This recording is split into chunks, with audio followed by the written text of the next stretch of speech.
What's up, everybody? Welcome to PS I Love You XOXO episode 23. I'm one of your hosts, Greg Miller, alongside the pride of Long Island, Colin Moriarty. It's good to be here with you today. I've known you a long time. Yeah. I'm lucky. The hole in the shirt? I love you. That shirt, dude, it's time to let go. I've seen this FBI Guantanamo a long time. It's not Guantanamo, it's Quantico. No one can read it. There's no way to know what it says anymore. But no, I got the shirt a long time. I'm not gonna What happened to you get Portillo bite you? No, something happened at Kind of Funny Live to this shirt and to my Ellie shirt from The Last of Us. The holes in the same place, like front and back. So like I put it on something, or I snagged it on something at some point because we had like a bunch of clothes with us to change and stuff. So that sucks about the Ellie shirt. I haven't done. I had to do laundry after the show, so I mean I'm just like really low in my drawer right now. Sure. So that's the only. You're gonna do laundry tonight? Yeah. Gotcha. Because I'm leaving in a couple days to go to San Diego, so I need to start getting rid of some things. Did you cancel your dinner plans? Yeah, I had to because Okay. primarily because of this show, because I didn't know how late we were going to go, and then I have to get in the car and go. Had to have gone to North Beach, so it's just not working out. There's just too many things to do, so Gotcha. we rescheduled. Gotcha. Ladies and gentlemen, if you didn't know, this is PS I Love You XOXO. It's kindoffunny.com's PlayStation podcast. So go there, subscribe to all the channels, follow all the other podcasts, keep the mics on. It's also the #1 PlayStation podcast on the internet. It posts every Tuesday at 9 a.m. Pacific time on youtube.com/kindoffunnygames, along with MP3 services around the globe. When I remember to post it on SoundCloud. Sure. My big beef with this SoundCloud. Yeah, you fucked up. You can't auto-publish it. Well, yeah, 20 minutes in, somebody's like, it's not up on the thing. I was like, all right. So I went over there, did it. Published it. That's fine. And I did fuck it up a little bit. I'm not. I'm as proud of it as I am this game show. This isn't a game show. It's a Mallrats quote. Oh, okay. Michael Rooker. Right. Remember Michael Rooker? Yeah, I do. Resurgence in his career. I'll tell you what. This Guardians of the Galaxy put him back on the map. Yeah. Then he got on the Walking Dead first, I think. Then Guardians of the Galaxy. Somewhere right around there. But now Rook's a big deal. But I was in on the ground floor of Rooker. I liked him in the Shocker movie, and I liked him in this here, Mallrats. Not that one, no. You remember this one where he's a horror guy? He got electrocuted, then he went through the electrical lines to kill his kid? No. Can't say I remember. Oh, you missed a good movie. You should go look that one up, everybody. Colin. Yeah. Let's begin the show with what is, and forever will be, Roper's Report. Time for some news in singular possessive form. There are 14 items on the list. A baker's dozen. I'm going to start with a controversial one. Some people are going to be upset about it, but I don't really care. Why would they be upset about it? Well, you'll see. Okay. Because I think this is the right thing to do. Okay. And so I'm going to do it. Some people are going to be upset, and that's just the way it's going to have to be. Number 1, Supreme Court Justice Antonin Scalia passed away this weekend at the age of 79. A controversial justice appointed to the High Court in 1986 by Ronald Reagan. Scalia earned much scorn for his conservative social views. However, his strict constructionist tendencies also once came to the aid of video games. Yeah. In a very pivotal way. In 2011's Supreme Court case Brown versus the Entertainment Merchants Association, the court voted 7-2 to protect the freedom of expression of video games, and Scalia wrote the majority opinion in which he said, courtesy of GameSpot, quote, "The most basic principle that government lacks the power to restrict expression because of its message, ideas, subject matter, or content is subject to a few limited exceptions for historically unprotected speech, such as obscenity, incitement, and fighting words. But a legislature cannot create new categories of unprotected speech simply by weighing the value of a particular category against its social costs and then punishing it if it fails the test. Reading Dante is unquestionably more cultured and intellectually edifying than playing Mortal Kombat, but these cultural and intellectual differences are not constitutional ones," end quote. In response to his death and the pivotal role Scalia played in protecting the industry's freedom of expression against onerous governmental regulations and restrictions, the ESA, essentially the gaming industry's Washington lobbying arm, released the following statement, quote, "The Entertainment Software Association joins those who salute the service and mourn the loss of Justice Scalia. In 2011, when our industry defended the rights of creators and consumers of video games before the U.S. Supreme Court, it was Justice Scalia who authored the historic majority opinion. He declared with no ambiguity that video games, like books, movies, and other forms of expression, are deserving of First Amendment protections. It was a momentous day for our industry and those who love the entertainment we create, and we are indebted to Justice Scalia for so eloquently defending the rights of creators and consumers everywhere," end quote. So I wanted to throw that in there. That's not controversial. It is because you're a big wuss. I'm not a wuss. You're a big wuss. Okay. Justice Scalia died on Saturday morning. I woke up and I was surprised by that because he was not sick. Right. Out of the blue, it seemed like. Yeah, and it's a massive consequences this year for the election. Do you think Obama pushes one through? Yeah, I mean, he has every right to do that. Yeah. Sure. First of all, I saw a lot of disgusting celebration of the man's death on Twitter. He was an advocate for social things that I don't agree with. his Such strict as? constructionist view, marriage equality, or things like that. Like Sure. he definitely had, would have come down on this more socially conservative side on things like abortion or Gotcha. gay marriage and stuff like that, and things that I don't agree with. But I thought that the celebration of his death was totally disgusting, and unbecoming, and uncivilized. And I wanted to, even though I don't agree with a lot of the things he said, I wanted to give him props for this one thing, because anyone who knows In terms what of us. happened in 2011, he came down on our side and wrote that majority opinion. And it wasn't like it was a split court; it was 7-2. But I wanted to give him a shout out as he passes into the next Big ups. whatever. Justice Scalia. Number 2. The PlayStation 4 once again outsold the Xbox One in the United States, this time in January, according to the monthly NPD report. Sony released the following statement as a result, quote, "Thanks to our fans and partners for making PlayStation 4 the top-selling platform and software sales leader in January," according to NPD. PS4 also saw impressive year-over-year growth in both hardware and software sales. We appreciate the support and will continue to deliver on our promise to bring the best entertainment experience to gamers. Sounds End like quote. Jack Trenton wrote that. Jackie T. Ghost writing. And then number 3, software sales were also released by NPD, chronicling games sold at retail in the U.S.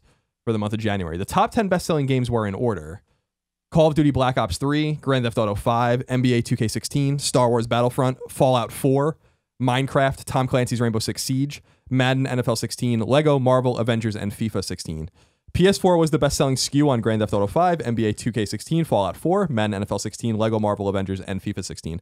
Xbox One bested it with Call of Duty Black Ops 3. There's 2. No one's going to see it.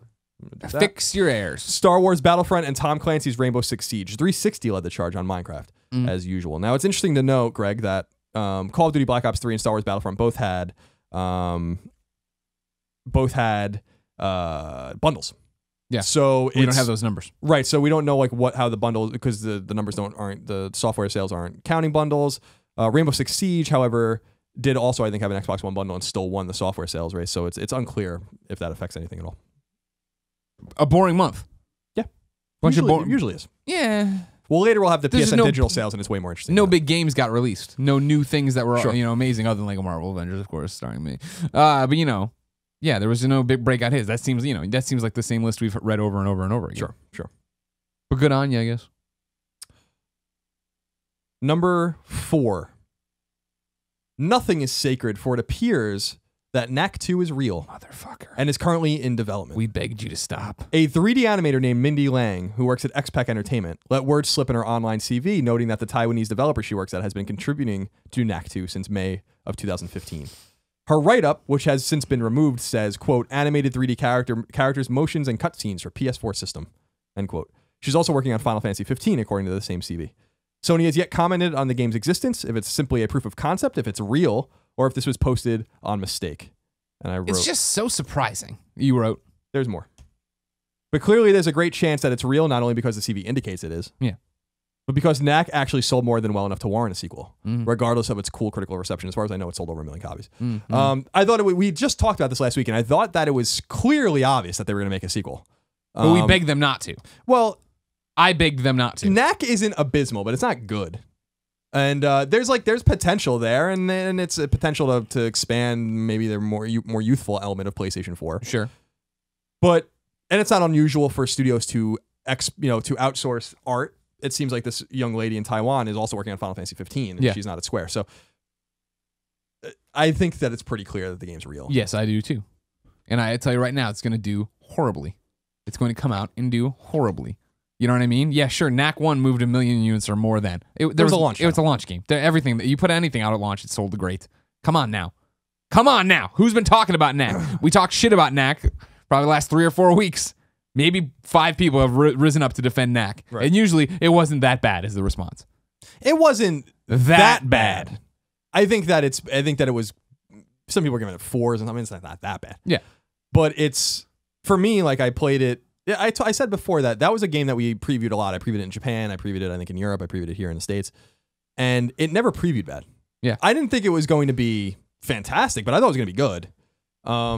But when I played it, in a retail environment, the game crashed constantly. The thing that was scary about it was just- every preview you played or saw seemed like the last preview, and it not necessarily was.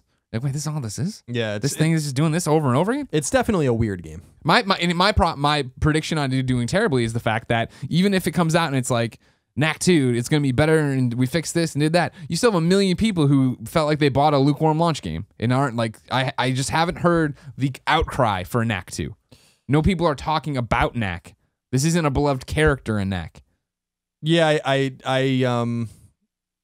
the bigger thing that I read into it is that the game's going to come out. Maybe it's not even going to be a retail game. I don't know. But, like, what does it mean for other launch games? Killzone, I was thinking about. Killzone must have sold very well, too. Sure.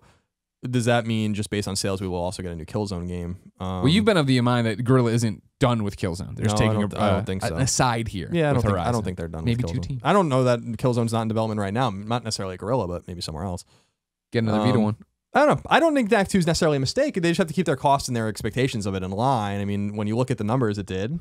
Some people liked it, and they might have data or evidence suggesting that people liked the game a lot more than the critics did, or that just children liked it, or a certain subsect liked it that they can sell it to. So I don't think, people have often been wondering when will Knack be a PS Plus game, and well, now you know. Yeah. I pray they'll do very badly. Number 5, not surprisingly, a new Call of Duty game is coming out later in 2016, and Infinity Ward has confirmed via Twitter that it's the studio's turn to deliver a game in the long-running series. This doesn't come as a huge surprise, considering it is their turn in the development cycle, but this is the first time it's been confirmed. Infinity Ward was responsible for the original Call of Duty game, as well as Call of Duty 2, Call of Duty 4 Modern Warfare, Call of Duty Modern Warfare 2, and Call of Duty Modern Warfare 3. Its most recent Call of Duty Ghosts launched in 2013. No other details about the nature of its new entry in the franchise is currently known. So, not a huge surprise there. Not at all. But good on you. Number 6. Destiny is indeed getting a proper sequel, and it's coming in 2017, according to publisher Activision, which confirmed the news in its earnings report via Polygon. Additionally, the publisher is planning one final push for the original Destiny with a, quote, large new expansion, end quote, due out later in 2016. The Dark Below, House of Wolves, and the Taken King are the other expansions so far released for the game. Additionally, developer Bungie is working on a substantial patch for the spring that will bring some fixes, tweaks, and new additions. So, not too long until we get Destiny 2. Early leaks had indicated that the game would have been out already, or coming out this year. But then, yeah, that led to some confusion, I feel, in the echo chamber, as you call it. I saw Destin on there arguing that this wasn't a delay because some people were reporting now Destiny 2 delayed. When in reality, if they haven't announced something, can it be delayed? They've altered the timeline for sure. They have expansions coming out. They're doing so well. Why force Destiny 2 right now? Right. Plans change, and there's no reason to do it. And I think that Destiny 2 might have been ready on the original timeline based on the scope of the game they thought they wanted to release, but I think they realized that there must be much more. Right. In the next and that's one. what they've been doing with Taken King and all these other, the expansions, filling in the content people want. Yeah. My suspicion is that Destiny 2 will be quite meaty. Yeah. Number 7. The long-awaited reveal of Fallout 4's single-player DLC may just be around the corner.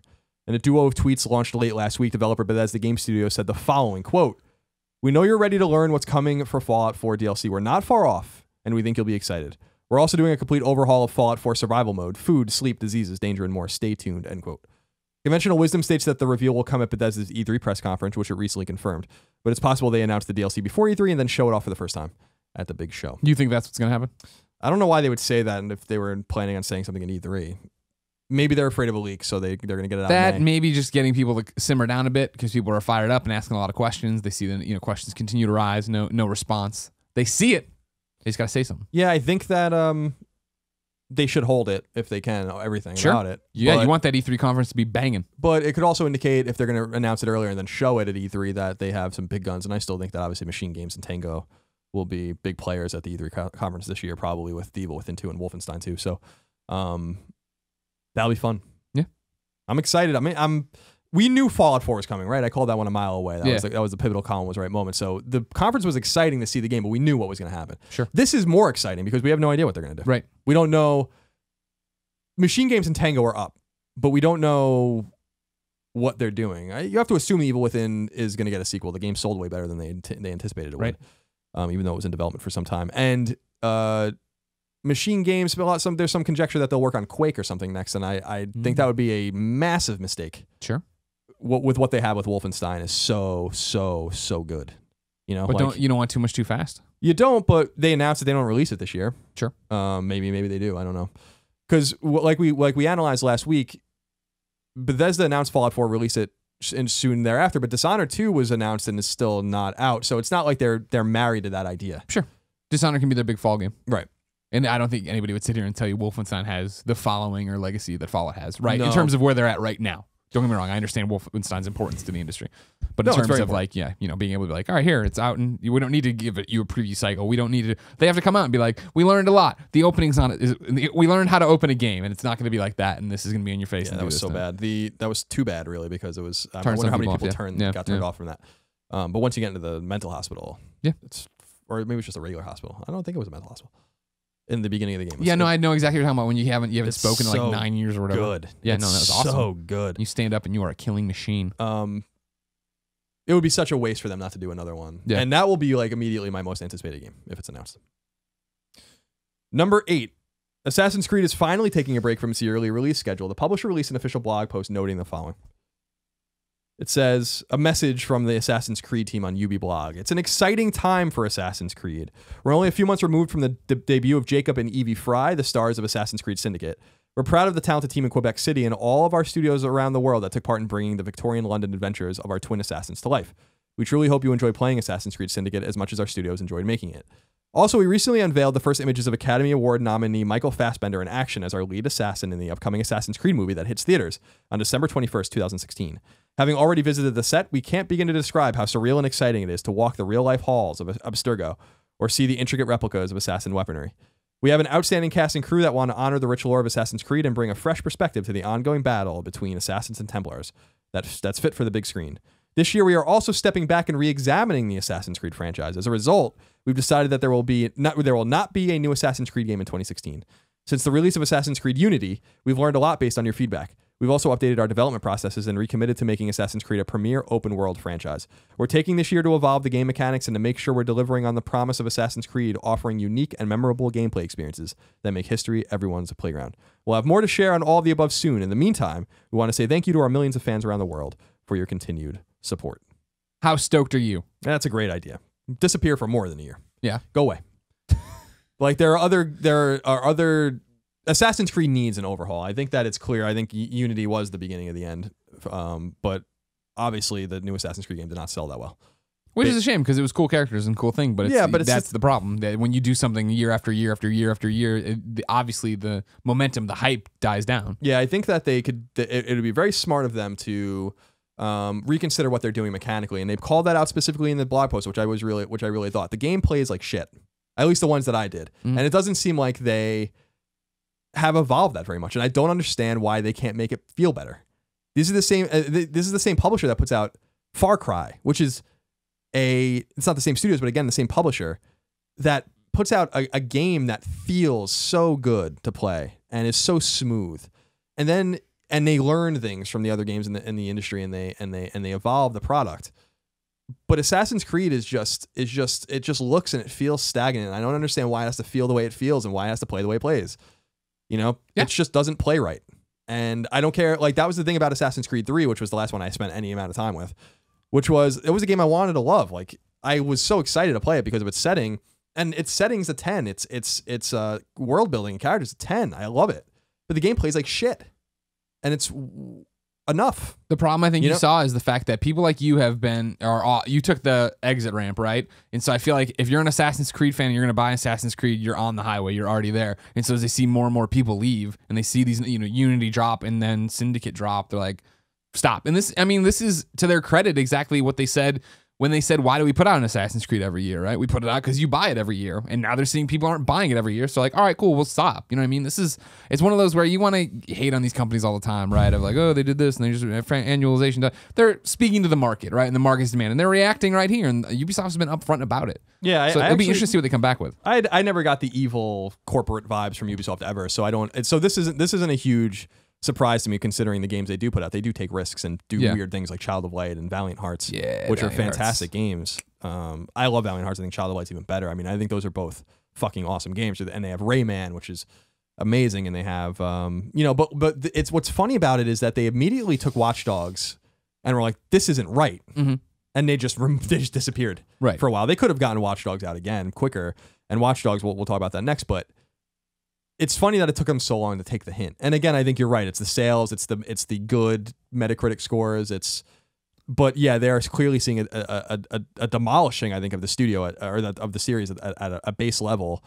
what I wonder is if it seems like their cycle is so constant. Like, how far in development was the next one, and are they? That's and a are great they, question. And are they canceling it, or are they just hope reworking it, or who knows? I mean, blow up the engine and start again. You know what I mean? Like, come back with something that's really new, really going to turn heads and really be fresh. Because like this goes back to I think what we're talking about with just franchise fatigue. Even when we mentioned Call of Duty, right? Like, there was a time when like Call of Duty came out, and then a time when Assassin's Creed came out, and they were everywhere. You couldn't escape them. Assassin's Creed 3 in particular is the one where marketing was fucking everywhere for that game. And then this year, Syndicate came, it felt like out of nowhere. Sure, we saw trailers. There was a leak as always on Kotaku. But I mean, like, it was like, oh, that's out this week. Oh, fuck. You know what I mean? And nobody was talking about it. Nobody cared. And then you sat down and you played it like, this is really good. But clearly, everyone's so sick of Assassin's Creed at this point.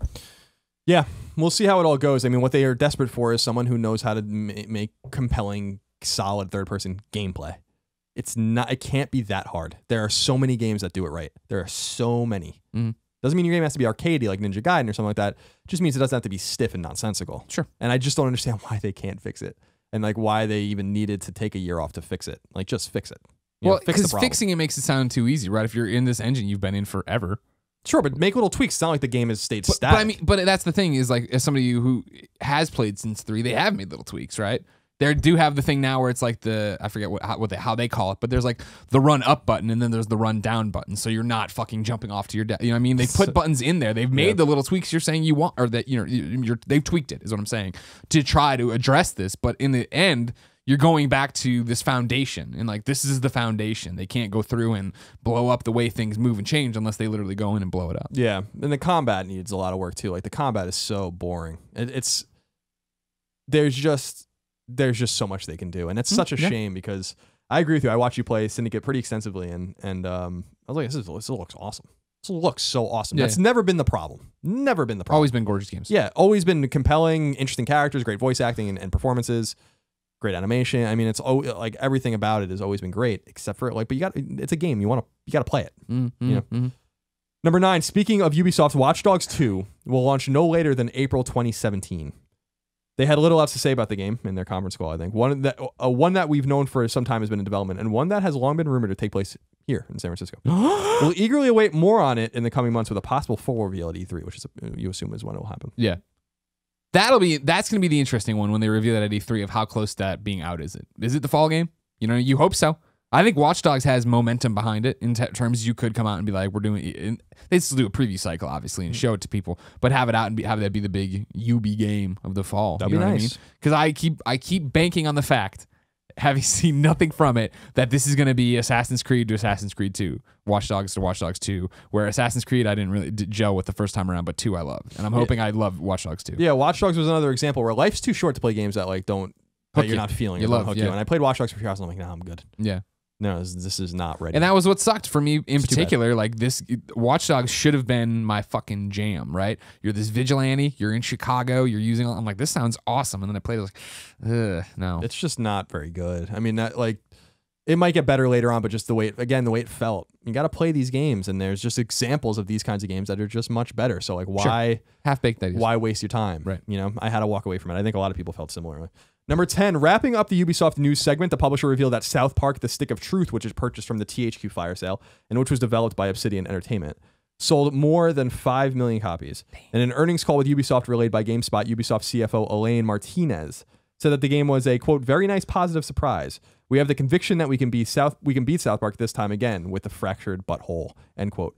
Awesomely, South Park co-creators Matt Stone and Trey Parker are said to be super hands-on with the game, as they were the last time, and the game will reportedly be ready for launch sooner than originally thought. Can't fucking wait. Just as the publisher confirmed that Watch Dogs 2, Ghost Recon Wildlands, and For Honor would come out in the 2016-2017 fiscal year, South Park: The Fractured Butthole is on pace for release by April 2017. That'd be awesome. That could be the fall game. God, that'd be awesome. Because it seems like we lose sight, I think, with South Park, The Stick of Truth, which I want to reiterate every time I talk about it. It's a must-play. Yeah. South Park: The Stick of Truth is fucking awesome. A must-play game. And we lose sight, I think, sometimes of the fact that that game was tortured. I don't know that it should have taken nearly as long as it did. Between THQ's crumbling, they probably ran out of money. That game was probably put on the shelf for a long time.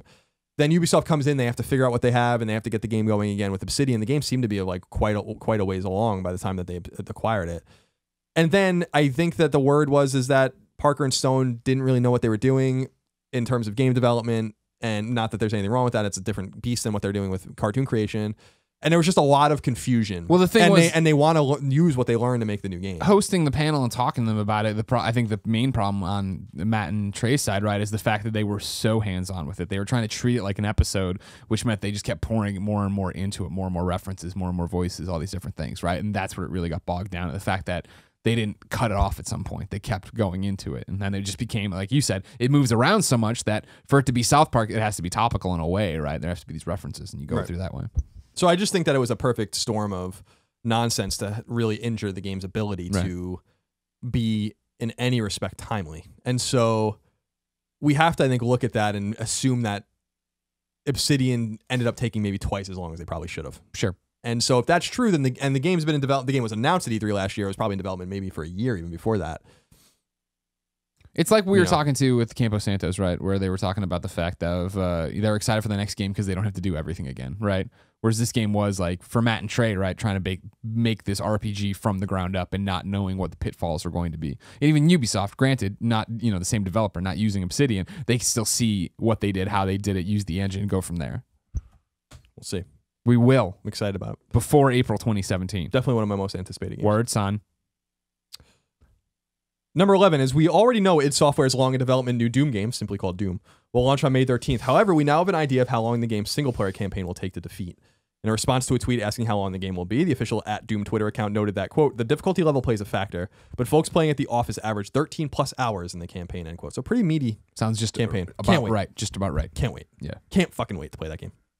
Very excited. You think you're going to go to hell? Yeah. You think you'll fight some demons? Yeah. You going to use a shotgun? Yeah. A BFG?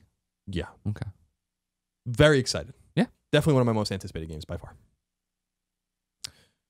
Looking forward to watching you play it. Then I'll decide if I'm going to play it. Yeah. I'm sure it's going to be awesome. Sure. No, I bet the mechanics and everything else is going to be amazing. Yeah. Number 12. Sony has revealed the best-selling games sold digitally on the PlayStation Store for the month of January 2016. The top 10 best-selling games on PS4 were in order: Minecraft, Rocket League, Grand Theft Auto 5, Call of Duty Black Ops 3, Tomb Raider Definitive Edition, Infamous Second Son, Dragon Age Inquisition, The Witness, Far Cry 4, and Tom Clancy's Rainbow Six Siege. I would like to see The Witness higher. Yeah, sales probably buttressed a lot of that Sure. stuff. Yeah, of course. That's why Second Son's on there for some reason. Also, The Witness came out pretty late in the month. Sure. PS3's top 10 best-selling games were in order: Minecraft, Call of Duty Black Ops 3. What'd you do? What's the spelling? 2. Okay. Mass Effect Trilogy, Need for Speed Rivals, Devil May Cry HD Collection, Grand Theft Auto 5, Resident Evil 0 HD, Mortal Kombat Arcade Collection, Dragon Age Inquisition, and Mortal Kombat. Vita's top 10 best-selling games were in order: Persona 4 Golden, Bastion, Minecraft, Tearaway, Danganronpa 2 Goodbye Despair, Danganronpa Trigger Happy Havoc, Terraria, Steins Gate, Final Fantasy X 10-2 HD Remaster, and Don't Starve. The top 10 best-selling PlayStation classics were in order: Grand Theft Auto San Andreas, Grand Theft Auto The Trilogy, Dark Cloud 2, Final Fantasy VII, Xenogears, Parasite Eve, Castlevania Symphony of the Night, Suikoden, Star Wars Bounty Hunter, and Grand Theft Auto Vice City. DLC charts for both PS4 and PS3 were dominated by Call of Duty Black Ops 3, usual. Destiny, Rocket League, and the like. Number 13. A new Dead Island game called Dead Island Retro Revenge was rated by the Australian Games Board, though few other details about it are currently known. Deep Silver, via Koch Media listing, will act as publisher, which isn't surprising since it owns the IP. The game will be developed by Empty Clip Studios, the studio behind Groove and Blocks and Symphony. It's not confirmed to be coming to a PlayStation platform or any other platform, but it's fairly safe to assume it'll be on PS4. Retro, what is it? Retro Revenge. Dead Island Retro Revenge. What do you read into that one? A port. Do you think it's just a bundling of the last two Dead Islands? Dead Island, since they need to fucking make some money, since Dead Island 2 isn't anywhere close, so Dead Island and Dead Island Riptide. Probably because Empty Clip Studios is a porting studio. There you go. Maybe the trophies will work this time. Well, we'll see. You better hope so. Number 14. Turn-based strategy. This is the wrap-up. The wrap-up! Turn-based strategy / puzzle game Hitman Go launches on PS4 and Vita on February 23rd. Are you going to play it? Are you stoked for it? I will. Dude, it's good. It looks good. It's too bad it was stranded on this touch platform no one uses before, but here it is. I played it at that event not too long ago. Enjoyed myself quite a bit. And going to be an easy platinum. Cool. Arcade shooter Inversus comes to PS4 this spring. The clever yet hard to describe Party Hard, which you like, comes to PS4 this spring. Knights and Bikes, a game under development by some devs for Media Molecule and others, recently launched its Kickstarter and will be coming to PS4 upon launch. So stoked about that one. 4-player RPG Sword Coast Legends is coming to PS4 this spring. Dungeon Management Simulator Dungeons 2 comes to PS4 on April 26th. I love dungeon management simulator. Post-apocalyptic survival game Sheltered, which looks really fucking cool, is heading to PS4, quote, in the coming months, end quote. The tower defense like Blast and Bunnies comes to PS4 and Vita on March 8th and will cost $4.99. And finally, Split Screen FPS Screen Cheat comes to PS4 on March 1st. Man, and we played that forever ago. For the news. Colin. Yes. We've played Screen Sheet. Screen Sheet's fun. You remember it? No. You can't. You remember? I know that you like. You're invisible, right? So you have to look at other. You have to screen sheet, look at other people's screens on the split screen to know where to shoot to kill the other guy or whatever. It's fun stuff. Yeah. It's a clever idea, but it's a ways off. Right. If I want to know what came to the mom and grop shops digitally and in the stores and shit, where would I go? You go to the upcoming list of PlayStation 4, PlayStation 3, PlayStation Vita, sometimes PSP software by the Kind of Funny co-founders. Yeah. First up is The Escapist: The Walking Dead. Comes to PS4 digitally. Says players take on the role of iconic protagonist Rick Grimes as he wakes up in the Harrison Memorial Hospital. The levels follow the timeline of the comics, seeing Rick travel to various locations such as the Green Family Farm, Meriwether Correctional Facility, Woodbury, and Alexandria. This came to Xbox a long time ago, finally coming to PlayStation 4. Congratulations. This is that prison escape game, right? But now it's got the Walking Dead stuff on it. Didn't you do a Let's Play with Nick about it or something? The Escapist. Isn't it super hardcore? Yeah, it's very, very hard. At least I found it to be that way. Yeah. And not in a bad way, just like I don't really have You the got time. dropped in. Exactly. You got dropped in and now you got to go in there and actually work. Layers of Fear comes to PS4 digitally. Says a tragic past, an unfinished painting, and a crumbling psyche. These are the core elements that make up the setting of Layers of Fear, a new psychological horror game coming to PS4. You've been playing it. I played it almost to the end. I'm on the last chapter. I had to stop because I got a phone call late last night. But I beat it as well. Yeah. Are you enjoying it? Well, first of all, I want to say before we say anything about this game that point. we have a sponsorship with these guys. Right. The video is up today on youtube.com/kindoffunnygames at 11:30 a.m. Pacific Standard Time. So while I say with confidence that it wouldn't affect us, affect us at all, you can take it with a grain of salt if you want. Sure. That said, I really like it. Yeah. Now, my initial interpretation of it, having played just a sliver of it for our video, is like this doesn't make any sense. I don't really understand what this is. It's really pretty fucking good. I got to be honest with you. To give reference, because you haven't seen the Let's Play yet, probably, unless you're listening to this later, and either way, you should go check it out. We went up to a haunted mansion, or haunted mansion, a mansion that supposedly has ghosts in it, and played this in like basically like a relay thing where you pass the baton, you go and play. So when Colin was first wave, he went up there and played it.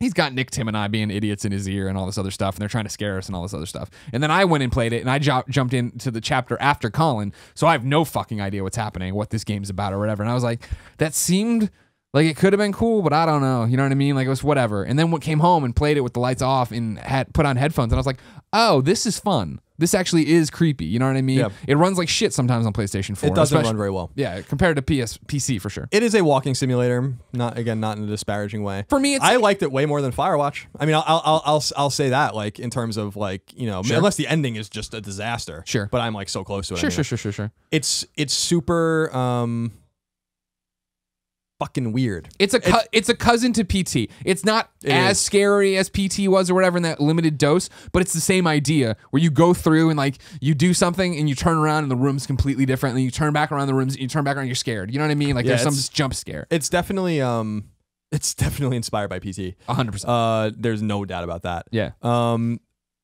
But and I don't say that to disparage Firewatch because I liked Firewatch fine. I just think that this seems to have a bigger payoff. Again, I don't know exactly what the payoff is, but it's one of those games like many like Gone Home where the more time you put into it in terms of exploring and finding things and reading about things, it's really interesting how like you really don't know anything about anything in the game. Yeah. Until you could just go through the game and go through those motions having no idea what the fuck's going on. If you don't find the letters and read you read the them, letters and find the pictures and you like learn about the person you're playing as and his wife and his child and his situation. It's fucking really cool. Yeah. It doesn't run very well. Sometimes it's got problems. I don't think it's all that scary. I just think it's creepy. It's jump scare It's stuff. atmospheric. When I'm playing it, what I realize is the fact that these kind of video games are. I prefer so much to the haunted house you go to on like Halloween where people jump out at you or whatever. It's the same idea. I know that I'm playing this to turn around, to have a light bulb go off, to have fruit fall out of a fucking painting or whatever. You know what I mean? But like it was scarier in that moment because I'm shutting everything else out and doing that, and I'm not with my friends and gooning around, right? I dig it. I don't know exactly how much it costs. I don't know how much money you want to. Well, I can get you that. I thought it was like $20. Yeah, I mean it's a game that shouldn't take more than 3 or 4 hours to beat, even if you're thorough. It's just eat dinner, go into your room or in your living room, shut the lights off, and play it for a night. See what you think. But But again, I wanted to be clear that we do have a sponsorship deal with these guys, so you don't necessarily have to take my word for it. $20 for Layers of Fear.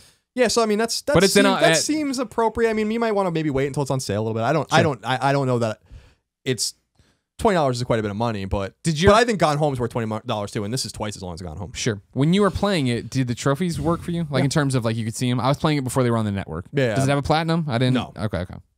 No. Bullshit. Fuck everything I said. Mitsurugi Kamui Hikai comes to PS4 digitally, and I downloaded this as well. I haven't played it yet though. What is it? Mitsurugi Kamui Hikai, it's funny you say, is a story of a demonic sword and the young warrior who stole it for her own ends. Hot on her heels is our main character and her best friend. Once friends, but now forced to fight each other. Players will cut their way through arenas filled with monsters, robots, and thugs in need of a good slicing. It seems like I heard it described as a very indie, kind of like a Musou, very indie. Doesn't seem like it has the highest production values. Mindless hack and slash. I mean, that's kind of the vibe I got from it, but I have not played it. Okay. It's worth noting, by the way, I guess since we're talking about games we're playing, spent a lot of time this last weekend, Friday, Saturday, a little bit of Sunday, with Saturday Morning RPG on Vita. Oh yeah, is it still holding up? It's fucking cool. Like I don't. It's not. So these guys raised $10,000 to make this game on Kickstarter. It's not like a very high production value game, but it's cute and it's quirky and it's got some depth to it. So the basic idea of it, and I recommend it. The basic idea of it is that there's 5 episodes. Each episode's like 2 hours long, an hour and a half long. But your character carries over from episode to episode. Oh, so nice. like one takes place like in his high school, one takes place like in the town square. It sounds awesome whenever you talk about it. And the idea is you fight all these enemies or whatever in turn-based fights, but you have like a trapper keeper, like a binder. And on the binder are like stickers. And you have 5 stickers active at one time. And then a bunch of stickers that you can like mix in and out. They're like scratch and sniff stickers, I guess, which are, a big deal. I don't know if they even make those anymore, but they were when we were kids. I think some kids went blind, so they don't use them really? anymore. No. So like one sticker might give you like +5 health. One sticker might reduce the defense of the enemy party by 10% or whatever. And before each battle, like they appear on screen, you have to like scratch them quickly. And you have like 5 seconds to like scratch them all, and it like pops up like what. So like you got 4 of them, so it says like 10 enemies 10% weaker. You have 5% health, more health, blah blah blah blah blah. Sure. And then you go into these battles. And then you use these devices that you find in the game as like special attacks. So you can like buff your guy out or do regular attacks, or use these things. So like you can have like a compass, like like that you make circles with, and like you can stab an enemy with it, or like you can use a ruler to call it like a nun who like beats like they got like that's cool. All these kinds of things, or like a basketball that you shoot at someone and like it burns them, and then they get like burn damage. It's like a pretty good game. It's not super well balanced. It's not great. It's just I like it. I think it's great, but I don't know that everyone would find it that way. Sure. And the references are very culturally 80s. So your character's name is Marty. He has a skateboard that he moves around on. Nice. The bad guys are clearly G.I. Joe. Like they're called Commander Hood is like the bad guy, and like the guys are clearly like Vipers from G.I. Joe, and the Transformers are probably prominently in it, and they're not called Transformers. Sure, of course. And you do little side quests and all sorts of stuff. It's pretty cool. Okay. It's cheap too. I recommend it. It's on PS4 and it's on Vita. I don't think there's cross play, but I think it's cross buy. But you would have to look into that. But I'm playing it on Vita. The load times are a little onerous. Other than that, I recommend it if you're into that sort of thing. And I also to satiate the people out there that have been talking to us about it, I did start Trails of Cold Steel. Oh, we got our codes, yeah. I talked to XC last week and got those for us, and I started playing it only for 45 minutes or whatever. Wasn't really what I was looking for at the time. We'll get back to it. But I want to let people know that we're traveling like more in the upcoming months. That's my whole thing. I'm stockpiling video games. The game begins in such a way that I didn't quite understand the combat system per se. There's like a link system. It seems like I was attacking enemies and damaging myself. Like there's things I don't really quite understand about the game, but it's about an academy of kids that, it's a very Japanese role-playing game. Gotcha. Pixel Piracy, which looks awesome, comes to PS4 digitally.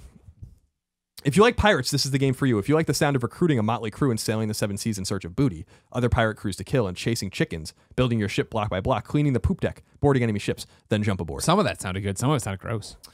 It looks pretty neat. I hope it's good. Rainbow Moon comes to PS4 digitally.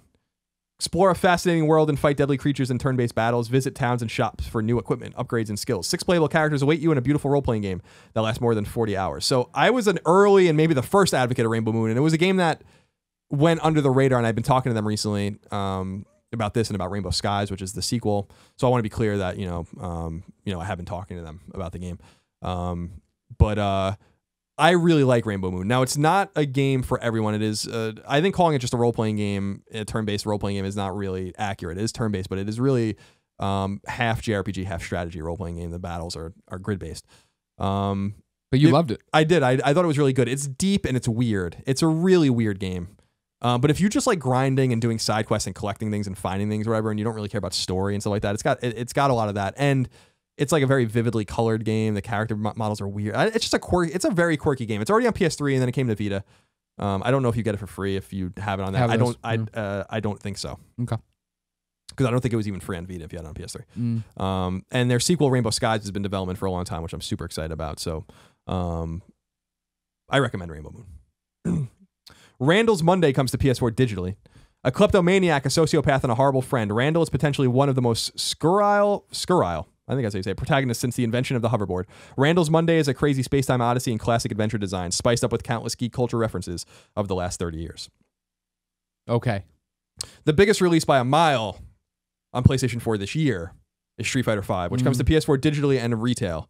The legendary fighting franchise returns. Stunning visuals depict the next generation of world warriors in unprecedented detail, while exciting and accessible battle mechanics deliver endless fighting fun for both beginners and veterans. Or, I'm sorry, that both beginners and veterans can enjoy. Gotcha. Thank you. Vince over at IGN, our go-to fighting expert, gave it, I think, an 8. Said that it was very light on single-player content. But is that what fighting games are even about? Yeah, depends on who you ask, I guess. Super Blast Deluxe comes to Vita digitally. Prepare to blast with Red the Imp, a mischievous little rascal with a ferocious appetite for chilies. He has been tasked with lighting up the skies to keep the party going, and he plans to spice up the night before the sun comes out. And finally, Tron Runner comes to PS4 digitally, and someone tweeted at me, I don't remember who you are, so I'm sorry, saying this might be the worst write-up ever. So are you ready for this one? Yeah. Kevin Flynn. He is a legend. The man came up with so many ideas. The world needs to see them, see what they tried to hide. So much unseen for so long. Here it is. The truth. Run program. What the fuck does that mean? What is the game? Nailed it. Jesus.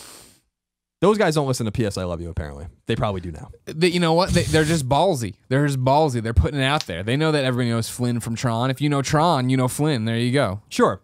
But, like, what is it? Oh, I don't know. I've never seen Tron either. I just know Flynn's important. Runner indicates what the game's going to be, and people that know... It's Run/R, by the way, but it's pronounced Runner. But people that know games know what that is, but you see that Tron Runner, like, that might not mean anything to someone. Sure. To many people. Sure. But we don't. They're saying we don't want those nerds to buy this game. That's it for the release. We want the dope ass nerds to buy this game. My Tron nerds. Yeah. Where my Flynn flams at? That Tron game that came out, 2011 maybe? Tron Evolution. Yeah. Did anyone care about that? People cared, and I don't think it did well. I don't. You know what I mean? I don't think it ended up being a good game. But that was the whole thing with all that Tron shit. People were all excited that Tron was back, and then everybody's like, "Oh, it's just more. It's just not the same." You're like, "Yeah, that's the problem with bringing things back." That's it. That's the end of the show. That's the end of the list, anyway. Time for topic of the show. For this one, Colin, we go to kindafunny.com/PSQ where you can post your questions to be part of the show. This one comes from Ringo_stars. Oh, Ringo Stars. That's nice. Hey, guys. While playing Firewatch, I got the sensation that the game devs really wanted me to explore the world. I knew that I was probably missing some things within the game, but I had no reason to explore the world. Due to the lack of side objectives in the world, I did not have an incentive to explore. Maybe just by hiding some more of the caches or on the map would have been enough to get me to spend more time in the world. My question is, should game devs leave it up to the players to explore the world without any other reason to do so other than exploration? Or do you think it's better when games include extra objectives to give meaning to the player's exploration? Thanks, Ringo Stars. P.S. I realized I loved you guys when I named my fantasy football team a Baker's Dozen. So it's an interesting point. Yeah, I don't think there's a right answer, though. No, I don't either. That's why I thought it would be a fun discussion. Yeah, well, in terms of I don't think that you have a preference, but one size fit all for every game would not be right either. Sure. But, I think the problem, too, is the fact that, like, taking Firewatch as an example, right, is I think that it comes down to the differences in gamers, right, and how they are, right? For me, I never deviated. Firewatch gave me my objectives, and I went and completed my objectives. And then, yeah, you talked to Mitch, I talked to you, and you guys, when we did our review discussion, right? And it's like, did you find the burned out tower? Did you see the raccoon? Did you pick up the turtle? Did you see this deer? And I'm like, no, I didn't see any of those. And they're like, oh, well, is this one? I'm like, well, why would I go that way? You know what I mean? Games have done this weird thing, and it's years of being a gamer, right? And the fact of, like, here's your objective, here's your mission, go complete your mission, right? And so then it becomes that thing of, like, well, I don't want to deviate from my mission, right? Because it's always the joke with like when you're playing an RPG or anything, right? The fucking moon's about to crash into the earth or whatever, but I gotta fucking help this lady get all her chickens in her pen. You know what I mean? Like Majora's Mask reference. Yeah, no, you don't. What are you doing? The world's about to end. Fucking help everybody. You know what I mean? But like, so when you get into the situations like this, I feel like where there is this world, there are these references. It is this thing like. Again, with the Firewatch is the example for the thing, right? I mean, I talked to Tim about this when we first came back, and we're talking about our problems or successes of the game, and I talked about the fact that it was like a roller coaster for me with the map and the compass, right? Where it was like I pull it out and it's like, why can't I run or answer the radio and done? It's like I'd be lost and I'm spinning around looking at this and looking up and like, well, where the hell am I? And like, what the dot isn't good. Why isn't it putting a line on the ground? And then it was like, well, I want it to be a game, but it's trying to treat me like I'm really lost in the woods. And this is what it would really be like to be lost in the woods. And that was like, when I wrapped my head around that was what Campo Santo was going for, right? It was like, okay, I get that and respect that. And then it was like that similar thing of like, well, I missed all this stuff. And because it doesn't even feel like the world's that big, right? Like when you actually wrap your head around and start moving around the Firewatch map, you're like, oh, this isn't as big as it seems on paper or whatever. But it can be cumbersome to navigate to here, there, the other part. But I never had that thing of like, I really want to go out and see every part of this world, because it was for me, there wasn't enough downtime, and I feel like where I was never getting a radio from Delilah, right, who was like, hey, go do whatever you want, fuck off for 15 minutes, you know what I mean? Like it was very much like, go check on this, go do that. And so I'm looking at this map in this strange place and trying to figure it out. And so that was the thing of like, I don't hold it against Campo Santo in this regard, that there wasn't more of a reason to go explore, but there was a reason to go explore. And so that's this weird thing of like, I guess if I liked the game enough to go back and replay it, that's what I would do, right? And be out in the woods for a little bit and just listen to the sounds, because the ambient noise is great, the visuals are great. There's that scene where you kick back up and you're there drinking beer, watching the sunset or whatever, right? Or just drinking beer over a waterfall, or I forget which one it is. And like that was a great moment. I wouldn't have minded having more of those moments in game where it's just me doing that. But I never thought when I was playing to do it, because I was trying to get to the end and see the story and find the objective. Yeah, I think Firewatch is it's a fine game. It's just, I agree with you. It felt empty to me, and I think that maybe it's just our expectation that there's going to be more. The letters that we were reading and all the drop boxes, for instance, were there, but like the boxes were full of pine cones and stupid shit like that. Like they're beer cans, but there's no reason to pick them up. Like I don't like a game that is latent in terms of like being like, well, I mean, I guess stuff to has stuff, as opposed to like. I don't want to keep comparing it to Gone Home, but I think Gone Home is just better than it in every way, because it's tighter, but it also immediately tells you like, explore, do whatever you want, like, but search and rifle through things and find letters and hear the story of these girls and this family and connect the dots, right? In a way that is very real and very obvious. And what you have to do, the game can be beaten in less than 90 seconds, but you don't play it like that. And Layers of Fear is another great example. Like, you go through drawers and shelves and cabinets, and 9 out of 10 times, 14 out of 15 times, 19 out of 20 times, there's nothing in them. But when you find something, it advances the story, and you become accustomed to looking for things. And if you went through that game without doing that, there would be no context for anything that was happening. So, yeah. I think that, but I think there's a comparison that is more apt for PlayStation gamers, which I think is Naughty Dog and what they did with Uncharted and what they did with The Last of Us. Uncharted gives you no reason to be off the beaten path. There are no really ways to go off the beaten path, and there's no reason to explore. But if you want to take in the vistas and look around, you can do that. The collectibles are meaningless, and there's a story being told in a cinematic way, beat by beat, in a very linear manner. The Last of Us has a linear story that's beat by beat as well, but the collectibles matter, and the environment tells you a story. Right.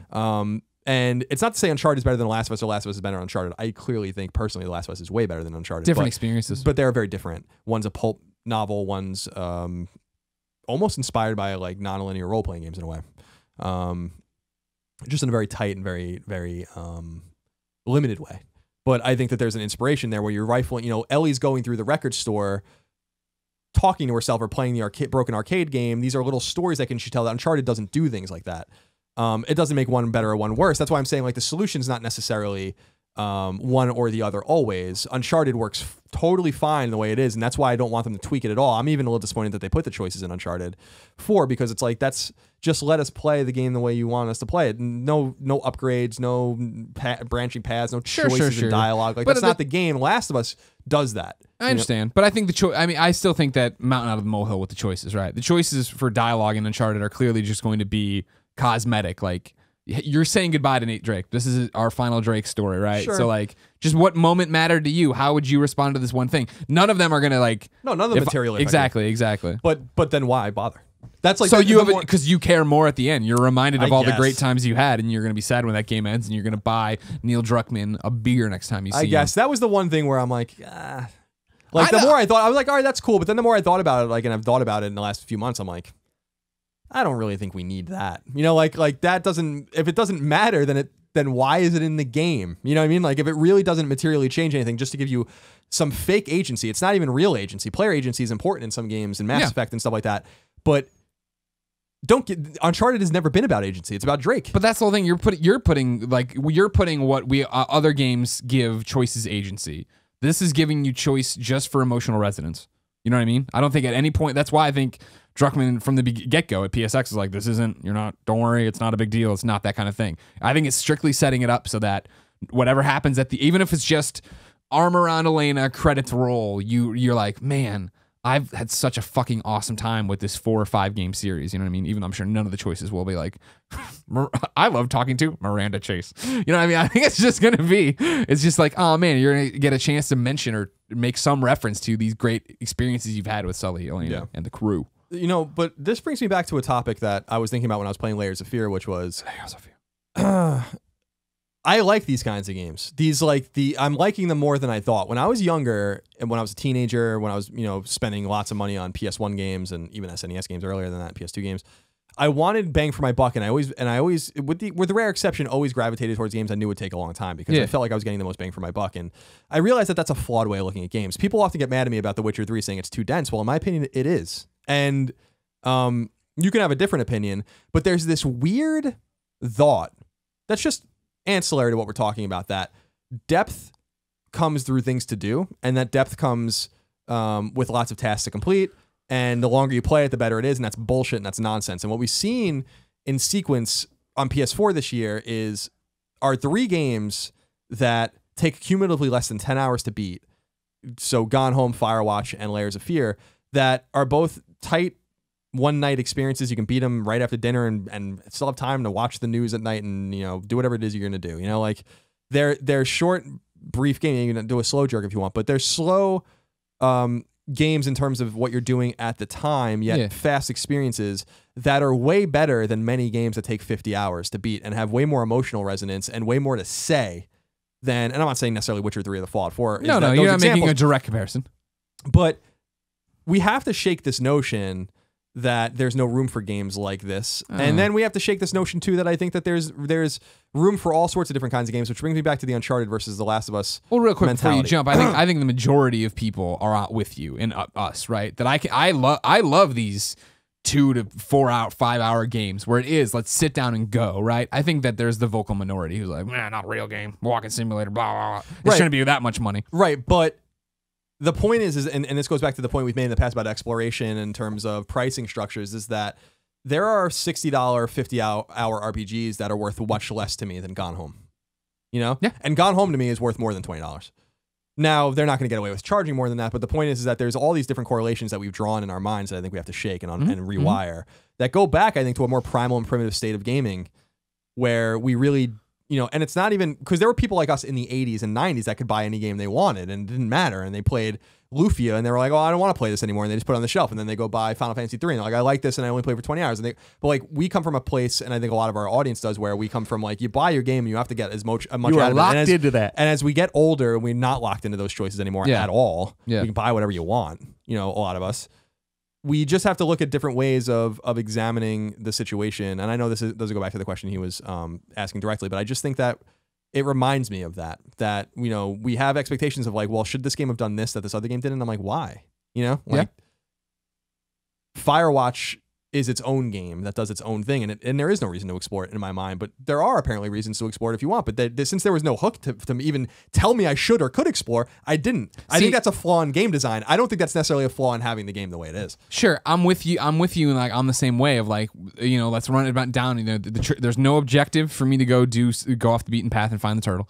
There's no trophy for me going out and doing anything different. So I never ever thought and really was desired to explore, right?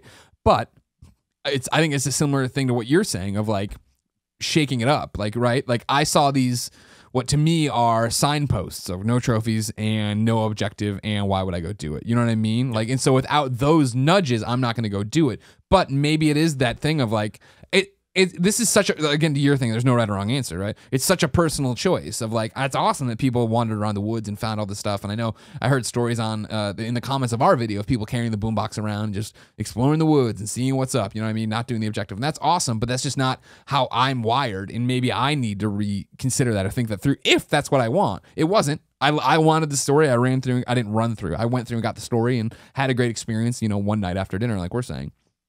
So it's, ladies' choice, basically. Yeah, the one thing I'm interested in with these kinds of walking simulators, these first-person explorative brief games, is when do we get tired of them? We've talked about open world fatigue and nonlinear fatigue, sure, which is real, and this is a product of games looking at Mass Effect or looking at Fallout 3.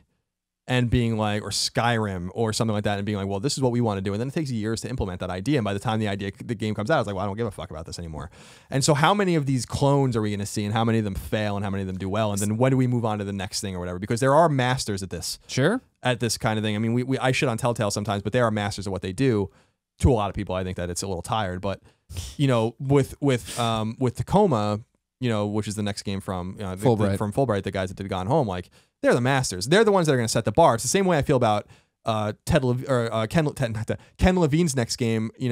Knowing what he did with BioShock, not BioShock Infinite, which I still need to get back to, but the original BioShock resonated with me so deeply that he's the one that sets the standard for storytelling in first-person shooters. I don't even really care what anyone else does compared to him, even though other people are doing story-driven first-person shooters, like Wolfenstein. So there's a lot of excitement there, but you also have to wonder, because of the latent nature in which games are developed and the way people are inspired and the way things get going, that we are certainly going to run into a wall with this kind of game. Like, there's no doubt about it. Well, I mean, it's one of those, it'll be like every other genre where there'll be so many that come around that just, it's when we run into these games that won't have anything to say. You know what I mean? And that's the thing. It's when you see, it's always going to be a format for indies to get out there and tell a story, right? And so when you have people who are doing it but not telling a good story or not giving you any hooks, that's when it's going to be like, well, what the fuck? Why? You know what I mean? And then it will be, you fall back to, well, what is Fulbright doing? What is Campo Santo doing? What is, the next one, like that way? You start trusting in the instincts of the people. Colin? Yes. It's trophy time. What do you got for me this week in the newest PS I Love You XOXO segment, where we run through trophies that have been added to the network, trophies we've been getting? Well, in terms of trophies we've been getting, we talked about the games pretty in depth, but Saturday Morning RPG is a doable platinum. It's going to take time and some grinding, but you can do it. There's a lot of secret trophies, so you can do online. Layers of Fear has collectibles. I think I'm finding everything, but they're not popping, so there must have been things I missed. Sure. Layers of Fear is going to be one of those. Layers of Fear doesn't have a platinum, which sucks now that I know that, but it doesn't need a platinum. This is a game that doesn't need a platinum. But it's one of you're going to be able to 100% it no problem, because you can go through and chapter select in and out of what you need, so you'll be able to watch Let's Plays, over there at PS4 Trophies or whatever on the YouTubes. It's funny you say that, because PS4 Trophies is here and they have 100% of the trophies. There you go. See, I'm sure they already have Let's Plays up for you to go through and get walkthroughs. And then Trails of Cold Steel, I just looked at the trophies. There are some hidden trophies, but it's going to be tough. I was going to say, that's you got to beat JRPG. That's going to be a giant. I'm not even bothering with that. New trophies that have gone up. Assassin's Creed Chronicles went up for Vita. There is a platinum in it. Don't know the release scheduling for that. Sure. Funk of Titans, I don't know what that is. PS4 and Vita has a platinum. Dreii has trophies up, no platinum. PS4 and Vita. Screen Cheats trophies are already up. It does have a platinum. Far Cry Primal up yet? Far Cry Primal is not up, but I wonder. No. Let me go to XO phase. And see while you do that, I'll tell you, Hitman Go, a fun game. If you haven't played it or seen it before, you're moving your little character around on this little board. It reminds me a lot of the old magnetic football thing where the characters rumble around or whatever. Those kind of character pieces. You take Hitman and knock people off and try not to get hit by other people or whatever, right? I said earlier it's going to be an easy platinum because, again, you'll be able to sit down with a walkthrough video. And since it's not going to be like I don't think speed-based, but even if it was, you could memorize it. It could be super short, but it's going to be about optimized paths and doing everything else. So what I'm going to do personally for Hitman Go, right, is play it on Vita, and I'm going to go jump into it, play through one time by myself, learn it, and actually enjoy it, and then come back with walkthroughs and figure out, like, because there's like 3 objectives for every level to get, you know, of like, get through doing this or that or whatever. I didn't write them all down, but you'll be able to knock it out and get a platinum, I bet, pretty easy. And if you want just the platinum, you could probably just watch the walkthrough video, do it again. That's it really for trophies. Not much new has popped. Okay. Pardon the pun. It's okay. I have 2 things for you. And it actually kind of jumps off of what we were talking about. You ready? Cheap boss attack. Over at kindoffunny.com/PSQ, where you can ask questions to be on the show. Wanted to write in, and he directed it at trophy time, which I thought was interesting. The first time somebody's directed a question at trophy time. He says, or she says, narrative adventure games seem to be hit or miss in terms of trophy quality. As you've mentioned a few times, Firewatch List is just bad, and Colin's favorite developer, Telltale, he puts in parentheses, winky emoticon, hands out platinums just for finishing one of their games. I understand developers don't want their players losing immersion by breaking away from the story, but it's possible to leave the best of both worlds. Life is Strange is perhaps the best example. In typical episodic adventure style, the player earns plenty of story-related trophies throughout each of the game's 5 episodes. However, developer Don't Nod plays into protagonist Max's photography student background and allows the player to locate hidden photo ops for the remainder of the trophies. Photography is part of her character, and snapping these hidden photos never brought me out of the story. The game's collectible mode also allows players to enjoy the story first, giving them the opportunity to revisit completed chapters in order to hunt down those missing photos. As someone who enjoys trophies, I think they're a great excuse to replay a game I'd otherwise uninstall immediately after completing.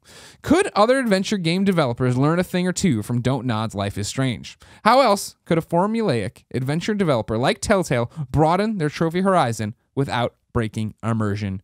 Cheap boss attack. I agree with him 1,000%. You haven't played Life is Strange, right? No, it's on the list.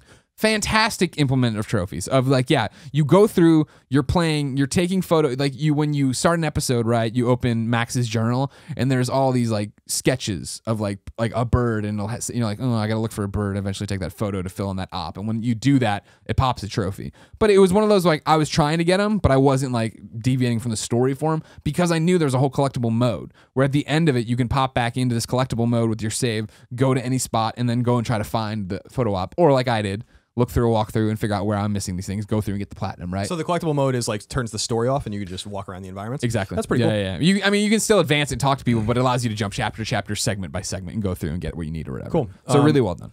I still say that, I understand the idea of trophies of breaking immersion, but I still say that Quantic Dream did a really great job with Heavy Rain and Beyond Two Souls with, first of all, an entirely hidden list of obscure trophies that you could still get access to if you want it. You can just go online and figure out what they are, but that don't even pop when you get them. They get popped like during load screens. So like, I think it's a cop out. I do agree that Firewatch's trophies were totally cop out trophies. And they know better. They said that in the, very graciously in the Gamescast that they know now.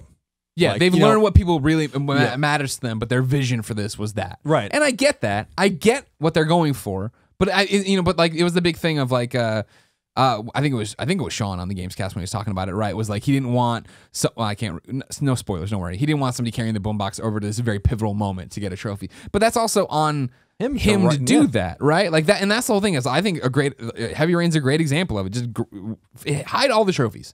Let me play through it one time, and all I'm popping is I completed this chapter, I did this thing, whatever. You know what I mean? And then it does become the obscure. Now I have to do this and take that or do this. Right? Heavy Rain's platinum. I have the platinum in that game, and it's hard. It was hard. And it was annoying. Yeah, but it was driving down the road the wrong way. God damn it, Ethan Mars. But it was worth it, and I still feel like trophies don't matter to everyone, but I do think they matter to I've said this before. They matter to a significant portion of the hardcore PlayStation audience. They do. Yeah. And just like achievements matter to Xbox's core audience, a lot of it. Some people don't care. Some people come in and out. That's totally cool, and I never liked the value judgments on like, oh, trophies don't matter. Well, they do matter to me, and they matter to you, and they matter to lots of us. It doesn't mean that's the reason we play games. It's not. So are there clever unimmersion breaking ways to implement them? Sure, there are plenty of examples of that. So so I agree with you. I think that there needs to be a little more thought put into this. Devs are clearly getting better at it, so it's not like a huge problem to me. But sure. I've never had a huge problem with Telltale's just giving them to you for playing because that's the way they want them to do it. But I like that it sometimes amounts in a platinum or whatever. But if they wanted to change that, or if they were looking for feedback on it, what I would say is I'd want it kind of be like Infamous, where it's like, come to a different conclusion or at the end, right? Like there's these pivotal points where I'm making a choice and I'm ending somewhere else, right? Like there's got to be places that I could end up with a character, like we'll say Katja or whatever from season 1, right? Or where I could get a different kind of trophy and not have it be immersion breaking where somebody's sobbing over their dead husband or whatever. And like all of a sudden I got to deal with that. You know what I mean? Like not do it that way, but something if you're going to have me replay it to come back with more knowledge, I guess. One final, Colin. Trophy time tip for everybody. If you want to get involved, ladies and gentlemen, the Kind of Funny community over at kindoffunny.com/trophy wars on the forums are doing the Trophy Wars community Trophy Wars, where they're all going to go against each other, earn trophies throughout the month of March, see who earns the most trophies. So you need to go to kindoffunny.com/trophy wars to sign up right now. They have prizes, and this is all community run. So you go over there to the Kind of Funny forums. They'll hook you up and take good care of you. Colin? Yes. It's time for Reader Mail. Maelstrom. Mail call. That's it. Okay, good. Guess what? A lot of people had things to say because last week we touched on, I guess we just, the groundhog came out and we did the same thing we do every 3 weeks where we talked about digital versus physical games. So we had a whole bunch of people write in, lots of people saying, surprise, surprise, they love physical games. We're crazy people, that they're not ready for it. But here's a few interesting ones that I thought bucked the trend that weren't just saying, I'm physical. I would say the majority of you wrote in saying you're physical over, of course, at kindoffunny.com/PSQ. Go there to be part of the show, just like Mr. Yams did. Mr. Yams, a.k.a. Brian D., says, Dear Greg and Colin, last week you continued the conversation about physical versus digital games. While both sides have a legitimate argument, I am not going to fool myself into thinking that physical will be around forever. However, I am a game editor at New Game Network and receive review codes for games sometimes, and my issue is digital is not just that I can't trade it in or the cost. It has to do with the size of my console's hard drive. I realize that 1 terabyte consoles have been released since the original console's release date, but to me that's not good enough. So my question is, what is enough HD space? And when do publishers push for consoles to have more if they haven't already? Love the show and keep up the good work. P.S. I love you, even on my bad days. Brian D. Of course, you can upgrade your PlayStation 4 hard drive quite easily. But the big thing here, this goes down to having games on the shelf, cluttering your house, special edition boxes over there. Just fucking delete games. Yeah, I don't get this argument. The PS4 especially you just go all the way to the right, you go to the library, and it has everything, and you just click on it, and then it downloads it to your console. Is it really that hard? I don't get it. I don't get it. I'm a fan of space like anybody else. I have the biggest, card I can have in my Vita there. As soon as we got the PlayStation 4, before ever I turned it on, shoved in a new hard drive, a 1 terabyte hard drive, right? And I like just forgetting about it, like set it and forget it, romp appeal style, and just not worry about it. But when I do get to that point where it's like, whoa, I'm too full, I'm like, oh, okay, cool. And just go through on Vita, upload my saves to the cloud if I'm ever going to play that game again, but I'm probably not. Just delete a whole bunch. On PS4, it's that thing of like, when I beat Gone Home and 100% of the trophies, right? I saw it on my thing and I was like, well, one of my favorite games in a long, long time, but delete it. It's in the library. My save is still on the system, if not in the cloud. You know what I mean? Yeah, it's not. I don't think it's on the system once you put it in the cloud. But on PS4. Really, I thought that was on Vita. Vita's that way. Yeah, the saves I think are tethered the same way, but I could be wrong. Okay. But I always my chat. Shit just I'm goes, sure the comments will for sure let us know. My shit just goes in there automatically anyway. Exactly. But yeah, I have a 16 gig memory card on my Vita. It's a pain in the ass sometimes, but I know it's my own mental block. Yeah. I don't need all this shit on my fucking Vita. I don't. I'm not gonna play any of these games again, and I just keep them there to make me feel better. It's our own, I get what he's saying. It's not always convenient. Sometimes people don't have good internet speeds or they're capped or something like that. Yeah, that's a problem, and I get that. Yeah. But these limitations and these barriers will not exist forever. I understand that the retail versus digital fight rages on for many people, and that we haven't swung and turned things upside down yet with digital games versus retail games in terms of these AAA games. But more and more games are coming out digital only that are huge. And I don't mean that in file size. I mean that these are big games, and you can fight it all you want. I mean, and that's your right. And these games will exist for a while to fill this niche, but eventually it's not going to matter. I mean, it's over. The die is cast. It's just a matter of how long this takes. And really, it's not going to be so much about the internet and connectivity that's going to matter, but it's also going to be about stores. stores and who's going to still be buying games in person in 10 years. I mean, do you really want a game on a CD, a Blu-ray disc in 10 years? Is that really where we hope we are still? You know, I respect the other side of the argument, and there is a lot of nuance to the argument in terms of people that live in places with bad internet connections. A lot of people are capped. A lot of people get throttled for using too much internet. I get all of that, but we have to look at the bigger picture that this isn't the status quo is not the status quo forever. Sure. It's going to be different. Tig-Ass writes in to kindoffunny.com/PSQ just like you can. It says, hello, Greg and Colin. As a game collector, I was happy to know that Life is Strange was going to have a physical limited edition release with all kinds of goodies. I immediately bought a copy. I just loved the game and I wanted to support even more the studio. I know you preach that the future is all digital, but I believe the physical is still a good way, a damn good way, I say, to preserve video games, protecting them from being removed from the store and defining what gaming will be, most likely played in the original platform and blah, blah, blah. Having a physical copy also means that my friends can easily borrow it or be sold in a secondhand store for some money back to reinvest in the next game. My question is this.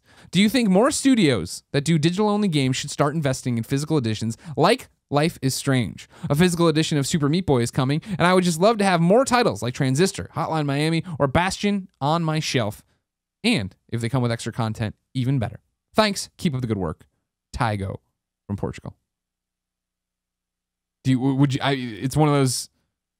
This seems like what we're talking about, a little bit of what we're talking about here, right? Status quo is everything's this way, everything's that way. I think if there's an audience for it, sure. And then it becomes like when Weezer puts out the Blue Album special release, you know what I mean? Or the 10-year anniversary, stuff like that. Like when a game like Life is Strange resonates in such a strong way where people are like, I love the soundtrack, I love these characters, I want behind the scenes commentary, I want that. You know, the audience is speaking. The market is demanding that content, right? We see more of that, sure. I think that is but that's what we're talking about with like what is normal now becoming abnormal, right? As we become more and more digital, then it's going to have to be that you have to tweet the developers you want, the publishers you want to go out and make something special for your game. Yeah, and I just think there's more money to be made for these developers ultimately by not doing it that way. So cutting out publishers completely if they can fund their own games, cutting out the middleman with the merchants and the shippers and all and the manufacturers. That there's just so many ancillary reasons I think why this is going to happen, but it's also just obviously going to happen. How quickly it's going to happen remains to be seen. I understand there's a demand for it. So Shovel Knight's getting a retail release, and people, or maybe it already has, and people are really excited about that, and I get it. To each his own. I'm not judging your decisions. I'm just saying that we are moving past physical, like it's already happened everywhere else. Why do we think games are immune to this? Most, you can go on Amazon and rent any movie you want digitally. Yeah. Who's buying CDs anymore? Tim Geddes.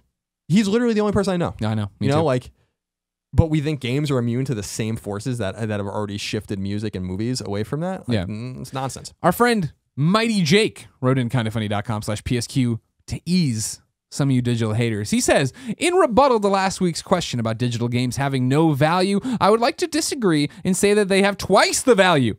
I have a PS4 and an Xbox One, and my wife has an Xbox One, and we buy digital games exclusively. The sole reason is that you get 2 copies of the game when you buy digital.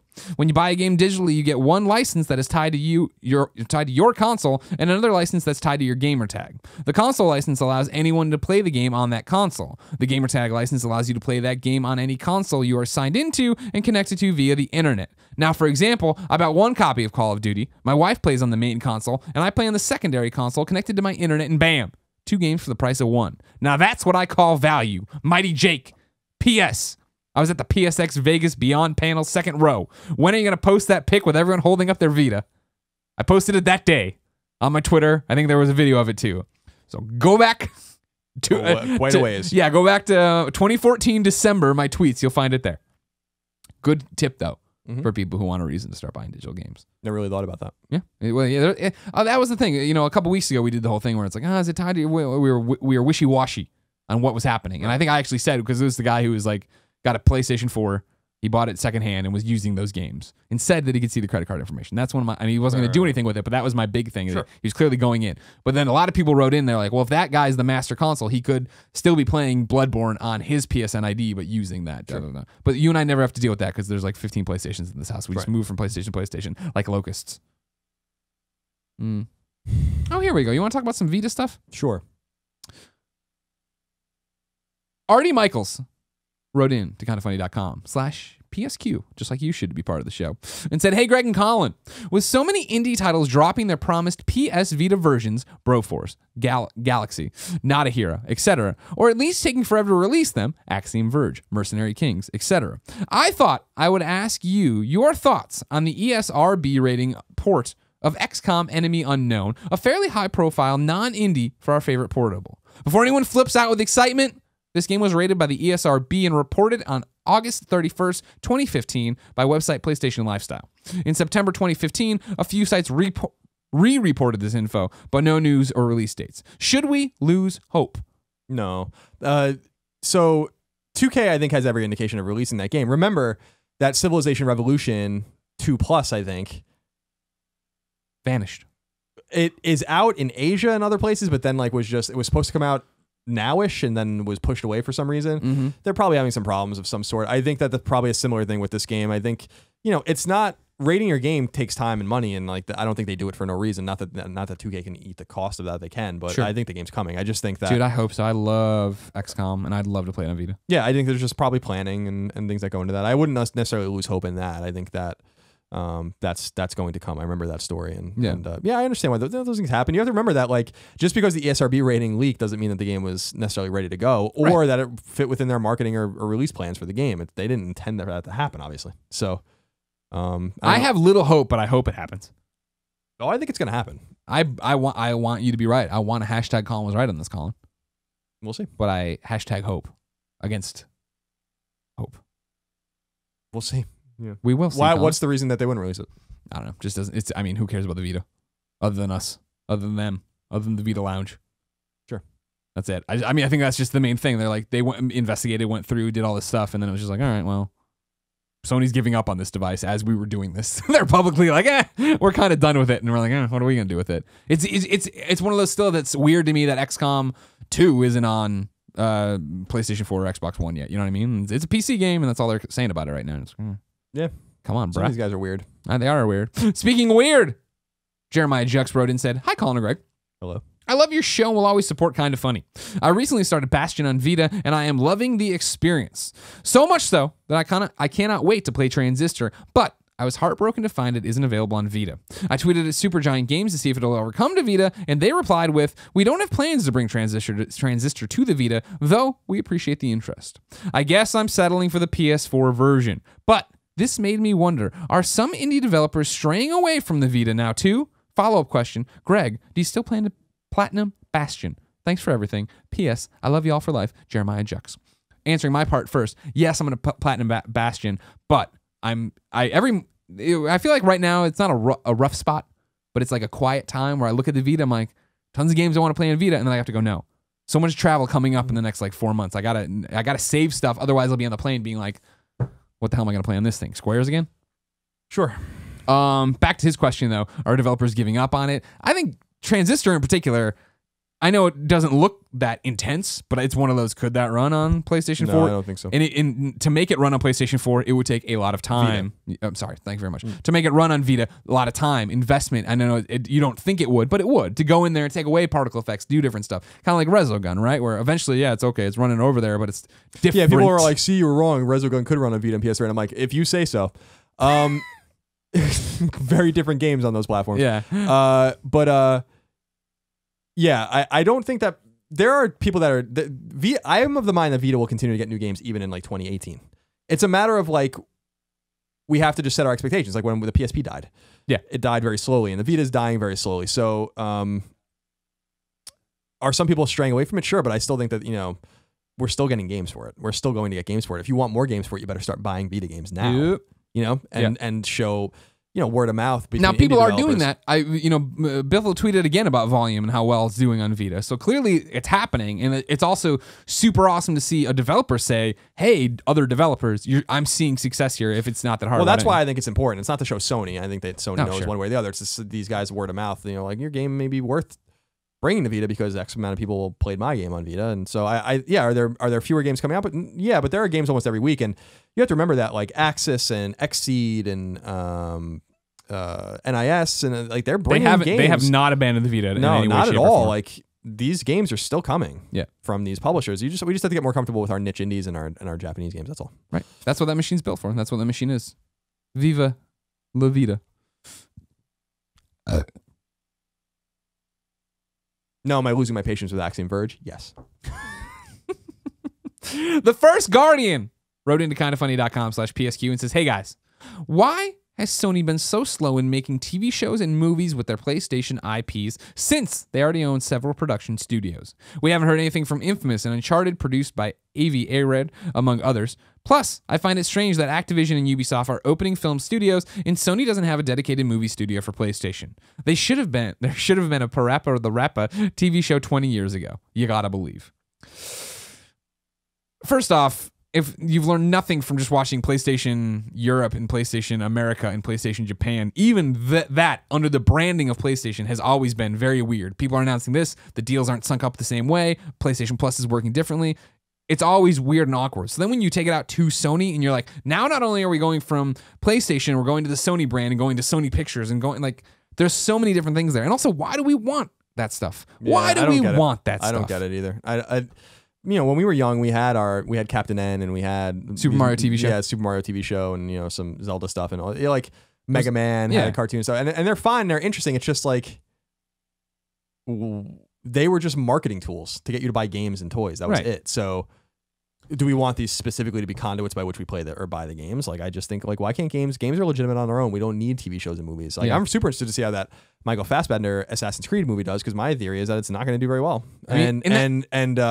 But Assassin's Creed does fine and it's just they're not the same audiences. Sure. We don't hope that. It's one of those you hope that like with the Fassbender thing, you're like, I hope this is the first great video game movie. You know what I mean? Because how many times have we seen that come around where you're like, I remember when Jake Gyllenhaal was cast as Prince of Persia. I was like, he kind of looks like him. And then of course that movie was garbage. You know what I mean? It's fuck. Is there ever gonna they keep fucking up video game movies? I'm not anxious for them to make more video game movies. He mentions the Uncharted movie, and it's like. So from day one, I've been like, please don't do that. And then and Mark Wahlberg's going to be in it. I'm like, God, please don't do this. You know what I mean? And then it never happened. And I said for a long time that I thought Last of Us was the first one that really had a shot at it because Neil was so closely involved. And other people point at Warcraft, but even looking at the Warcraft trailer and not being a Warcraft fan, I'm like, man, this doesn't look like a fun film that I want to see. No, it's terrible. So it's like, how does that capture the essence of why you love Warcraft? Yeah. I'm glad that Neil's writing The Last of Us if anyone had to do it. I just don't want that movie to happen. I agree. And that's the thing is like, I loved the experience how it was and staying on it. It's a game. I mean? It's a great game. There's nothing wrong with that. It doesn't make it any less important. And how many people are you going to suck in that don't already know? You know what I mean? Like video games have already hit the convergence point. You don't need to worry about my mom's not going to watch The Last of Us movie. Like, well, now I want to go play the game. No, it's not going to happen. No. It's not, maybe it's not all about that anymore. Maybe it's more about extracting value out of the IP you own, but I don't know. I don't see it like that. Dim Duck. Also named Russell, which I would just use that as your name from now on. Anyways, he wrote in to kindafunny.com/PSQ, just like you can ask questions, and he has the honor of being the last question.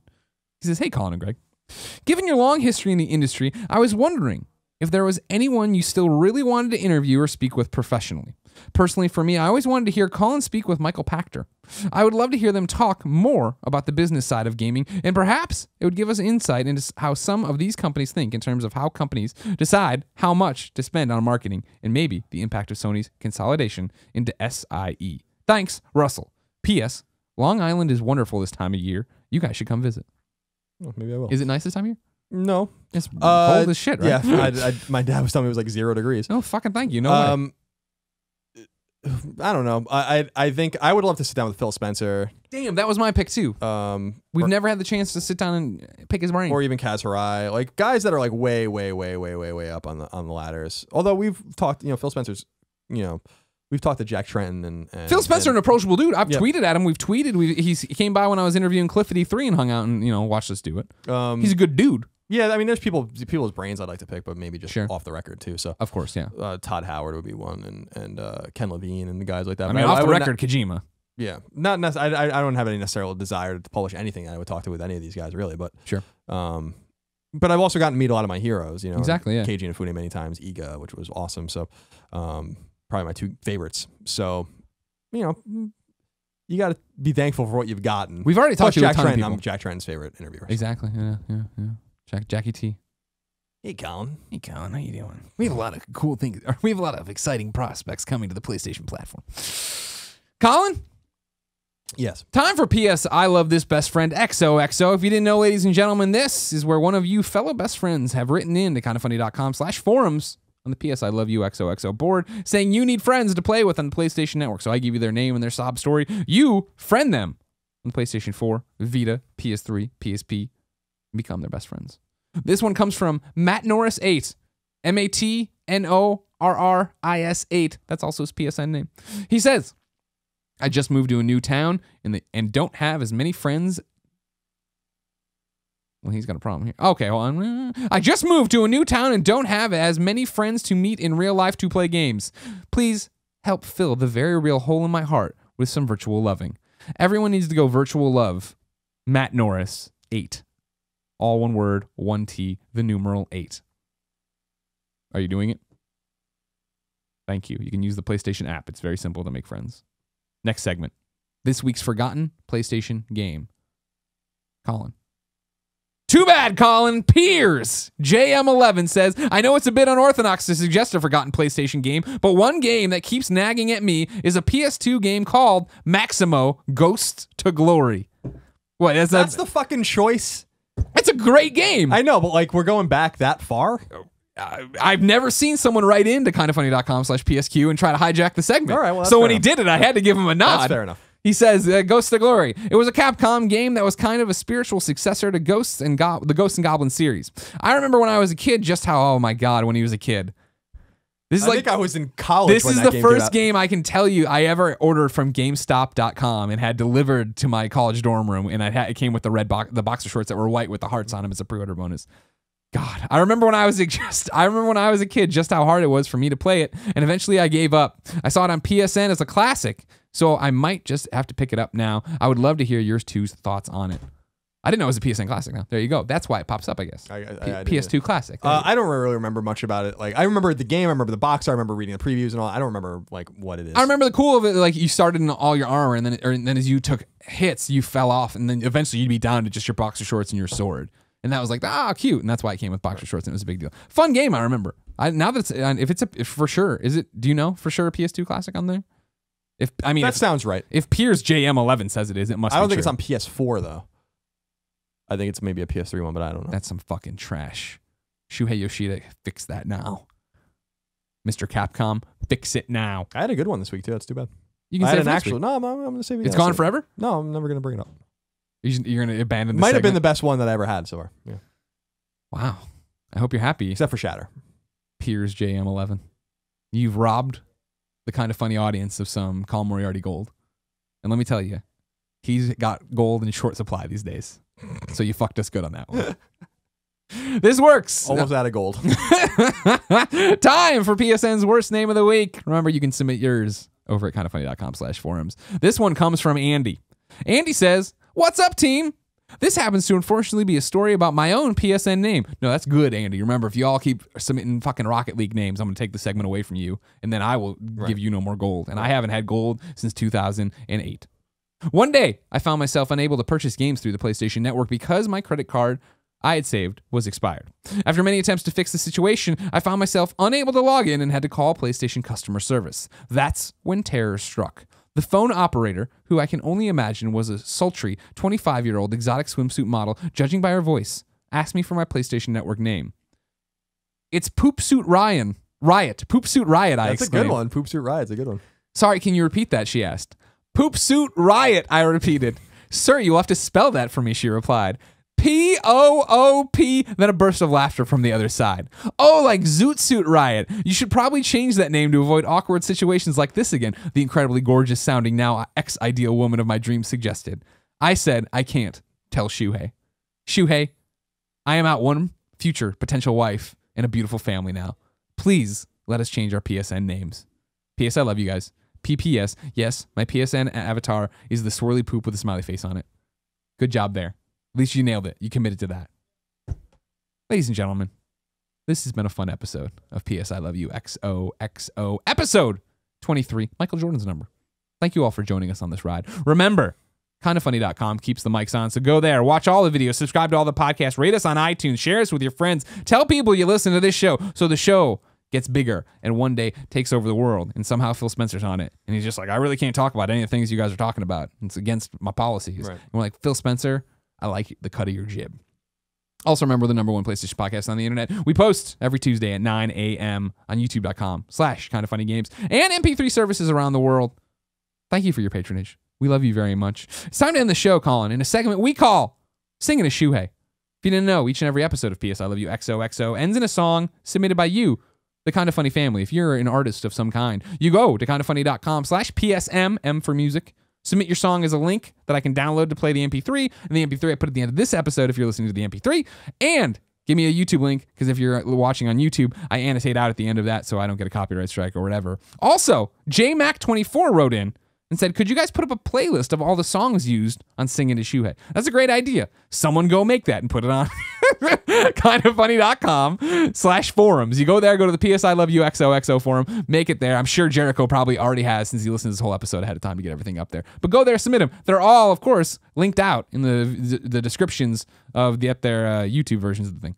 Today's Singing to Shuhei song comes from a friend of ours making a return to PS I Love You XOXO, Grimecraft. Grimecraft writes in and says, hey, would you guys mind reposting my tweet about my new track or putting in PS I Love You XOXO? It's my first of the year and it's being super slept on. And then in true Grimecraft fashion, he uses like a no symbol, a ZZZ, and the no symbol. He's using all sorts of emoticons here I didn't know existed. It's a remix for Big Bad Bosses, aka The Completionist, Nate Wants to Battle, Satchel Drakes, and Alex Fanchetta. I don't know how that is. Aka it's SGC all over again, lols. I forgot to mention, it's like a Final Fantasy VII inspired track. It sounds good. It's Final Fantasy inspired. I figured, why not? It fits with the audience. Everybody loves Grimecraft. So ladies and gentlemen, if you love this song, go over to soundcloud.com/Grimecraft or iTunes or Spotify or YouTube, where I'll be annotating it to it as well. Pick it up there. Until next time, this is Grimecraft, and it's been our pleasure to serve you.